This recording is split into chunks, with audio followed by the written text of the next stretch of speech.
کو میرے غصے سے آگے کر دیا۔ فتح مکہ کے موقع پر اللہ تبارک و تعالیٰ کی ذات نے حکم دیا اپنے نبی صلی اللہ علیہ وآلہ وسلم کو کہ میرے محبوب جاؤ فلاں فلاں کو اسلام کی دعوت دے دو۔ ان میں ایک حضرت واشی رضی اللہ تعالیٰ عنہ بھی تھے۔ کون واشی؟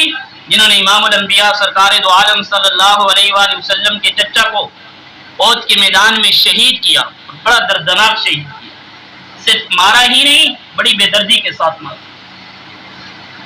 اور آپ صلی اللہ علیہ وآلہ وسلم کو اپنے چچا کی شہادت پہ اتنا دکھ تھا، اتنا غم تھا کہ آپ صلی اللہ علیہ وآلہ وسلم نے فرمایا کہ میں اپنے چچا کے قتل کے بدلے میں ایک دو نہیں بلکہ 70 آدمیوں کو قتل کروں گا۔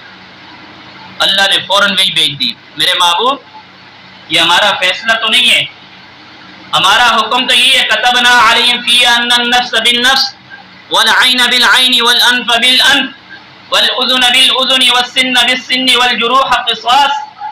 ہمارا فیصلہ تو یہ ہے ایک نفس کے بدلے میں ایک کو قتل کیا جائے گا، جس نے کسی کا دان توڑا اس کا ایک دان توڑا جائے گا، یہ نہیں ہے ایک دان توڑا اس کے سارے دان توڑے جائیں، ایسا نہیں ہے، بلکہ ہماری طرف تو آپ کے لیے یہ ہے وَلَئِن صَبَرْتُمْ لَهُوَ خَيْرٌ لِّلصَّابِرِينَ۔ میرے محبوب پیغمبر اگر آپ صبر کریں گے تو صبر کا بدلہ بہت بہتر ہے۔ اللہ کے نبی نے فرمایا کہ اللہ میں اپنے اس فیصلے پہ میں اپنے چچا کے قتل کے بدلے میں صبر کو سب سے زیادہ پسند کرتا ہوں، میں صبر کروں۔ فتح مکہ کا موقع ہے جب اللہ تبارک و تعالیٰ نے وہی بھیجی کہ جاؤ واشی کو اسلام کی دعوت دو۔ رسول اللہ صلی اللہ علیہ وآلہ وسلم کا قاصد دربار واشی میں پہنچ گیا، کہا واشی آپ کو اللہ کی ذات نے یاد کیا ہے؟ کہا مجھے؟ کہا ہاں۔ کہا اللہ آپ کو کہہ رہے ہیں ایمان قبول کر لو، اتنا بڑا قاتل ہے، اللہ نے 4 آیتیں نازل کی۔ حضرت واشی رضی اللہ تعالیٰ نے اس وقت اسلام قبول نہیں کیا تھا، قرآن کریم کی آیت پڑھ کے بتایا والذین لا يدعون مع اللہ الہا آخر ولا يقتلون النفس التي حرم اللہ الا بالحق ولا يزنون ومن يفعل ذلك يلقى اثاما يضاعف له العذاب يوم القیامة ويخلد فيه مہانا۔ آپ مجھے اسلام کی دعوت دیتے ہو، آپ کا قرآن تو کہتا ہے جو اللہ کی ذات کے علاوہ کسی اور کو پکارے اور جو کسی نفس کو قتل کرے اور جو کوئی آدمی زنا کرے اس کو تو آپ کا قرآن کہتا ہے اس کو تو میں ڈبل عذاب دوں گا۔ یہ سارے کام تو میں نے کیے ہوئے۔ مسلمانوں ہم سب اپنے گریبان میں جان کر دیکھیں، واشی کفر کی حالت میں قرآن پڑھ کے بتا رہا ہے کہ آپ کا قرآن یہ کہتا ہے، ہم مسلمان ہو کے قرآن کتنا پڑھتے ہیں۔ ان کو کفر کی حالت میں اسلام کے بارے میں قرآن کے بارے میں اتنی فکر تھی، اتنا پتہ تھا ہم مسلمان ہو کے سالوں سال بعد قرآن کو ہاتھ میں اٹھائیں گے، قرآن پڑھیں گے۔ بعد سے دوبارہ رسول اللہ کے پاس آ گیا اور آ کر کے کہا کہ واشی تو یہ کہہ رہے ہیں۔ اللہ کے نبی نے توقف کیا، رک گئے، اللہ نے وہی بھیج دی دوسری، فرمایا الا من تاب وآمن وعمل عملا صالحا فاولئک یبدل اللہ سیئات حسنات۔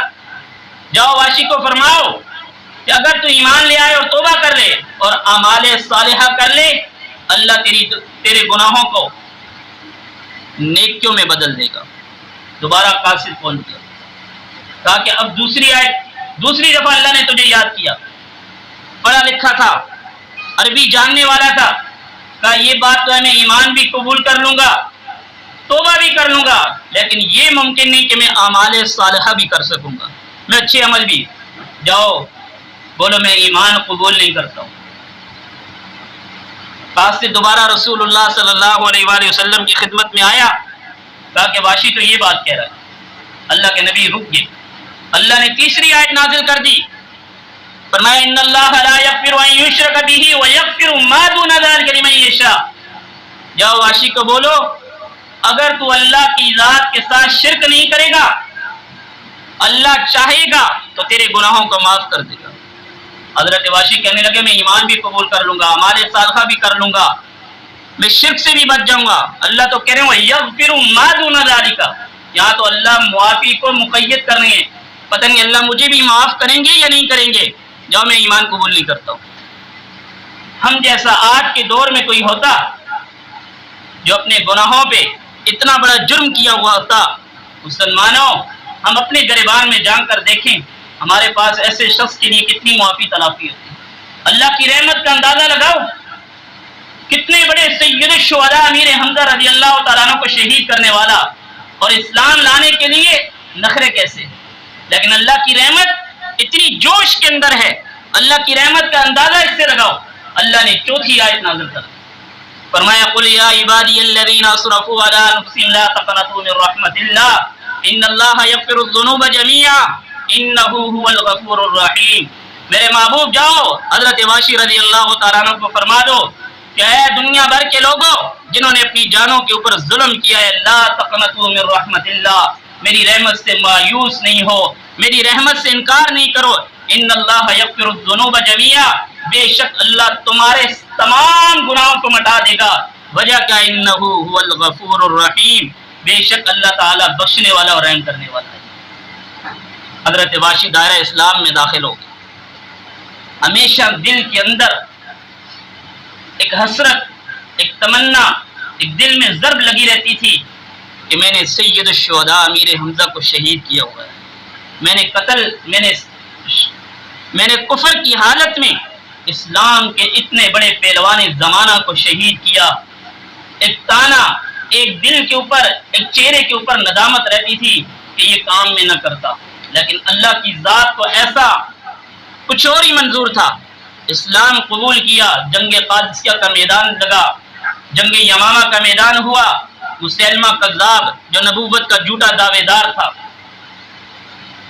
جب اسلام اور کفر کیا یہ مارکا لگا، حضرت واشی تعاقب میں تھے. جیسے ہی موقع ملے گا میں اپنا وہ کفر کی حالت میں لگا ہوا وہ داغ آج اسلام کی حالت میں اس کو مٹا کے رکھ دوں گا.